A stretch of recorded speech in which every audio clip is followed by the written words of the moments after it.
And there we are, the 2025 World Matchplay of Darts draw bracket is out. The draw has just been done. I will run through the draw and sort of give my prediction initially on each of the games. We will do obviously day 1 predictions, day 2 predictions, etc. throughout the tournament, to sort of give my day-by-day predictions of the World Matchplay. But this is obviously my initial reaction to the draw coming out.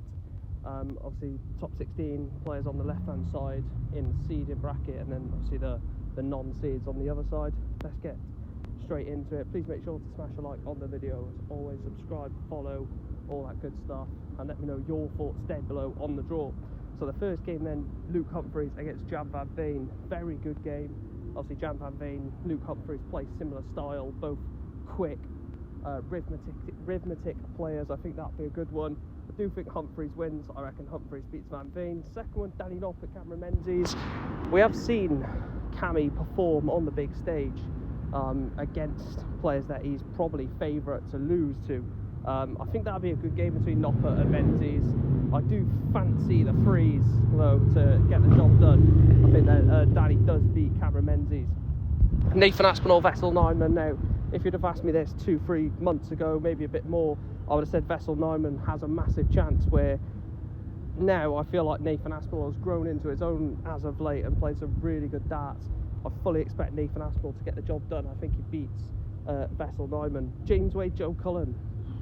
It's a great game, and two players who realistically are not in big form, not in good form at all, taking each other on in a place to obviously reach the second round of the World Matchplay, and obviously the winner of that will play Aspinall or Vessel Nyman. So again, I fancy James Wade to win that one. I know Cullen likes the World Matchplay, but I fully fancy James Wade to win that one. Stephen Bunton, Ryan Joyce. Again, it sounds like a good game. Ryan Joyce has been in some decent form, but I just think Stephen Bunting blows him out of the water. Gary Anderson, Luke Woodhouse. Again, someone else who loves the World Matchplay. Gary Anderson against Luke Woodhouse. I think, again, if this wasn't when Gary Anderson was in form, I'd fancy Luke Woodhouse, but you can't look past the Flying Scotsman. Johnny Clayton, Matt Schindler.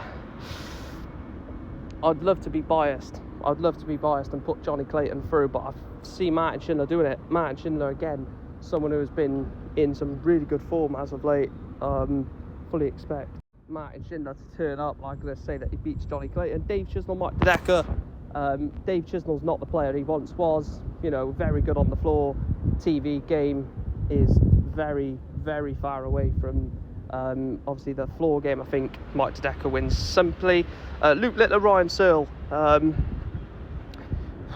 Again, Luke Littler, Ryan Searle, interesting, innit? Really interesting.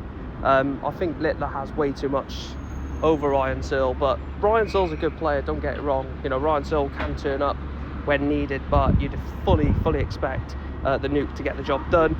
Peter Wright, Jermaine Wattimena. Again, Peter Wright, the form is not there, is it? You know, the form of Peter Wright is not the form that Peter Wright once was. I think that, you know, looking at Peter Wright in the past, he would have come into tournaments like this really one of the real favourites to win the whole thing, but I fully expect him to get over the line against Wattimena, but I think he'll struggle.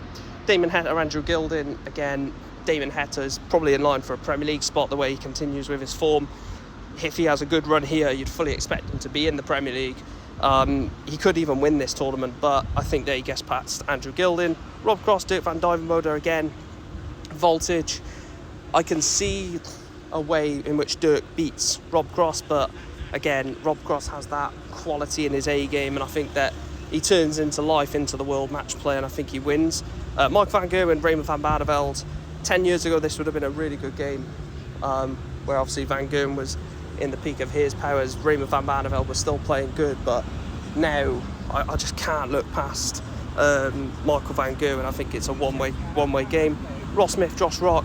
I think the newly crowned World Cup champion Josh Rock has way too much to beat Ross Smith. I think that you look at the way Ross Smith has been playing at times. Josh Rock is relentless. That treble 19 hitting is absolutely incredible from Rocky. I think he wins.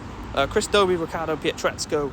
Again, Dobie is just on another level. Pietrezco can push him, but I think Chris Dobie wins that one. And then Getaway and Price against Daryl Gurney. Again, I fully expect Price to win, but Gurney has just won the World Cup with Josh Rock, beating Gessie Price, of course, and Johnny Clayton in the final, but I think Gerwyn Price wins. So that gives my round 2 games of Noppert against Humphreys, Nathan Aspinall, Wade, Bunting, Anderson, Schindler, De Decker, Littler, Wright, Hetter, Cross, Van Gerwen, Rock, and Dobie versus Price. Like I said, I will give you round 1, day 1 predictions, etc., etc., throughout every day of the World Match Play and reviewing the action of the day. But obviously this is just my initial reaction to the draw and first round predictions. Please make sure, like I said, to follow, hit that like button, etc., etc. It does really help me out. Glad to be back making content again, really am glad. And obviously there's some absolutely blockbuster ties in round 1 of the World Match Play. And yeah, thanks for watching, speak to you in a bit.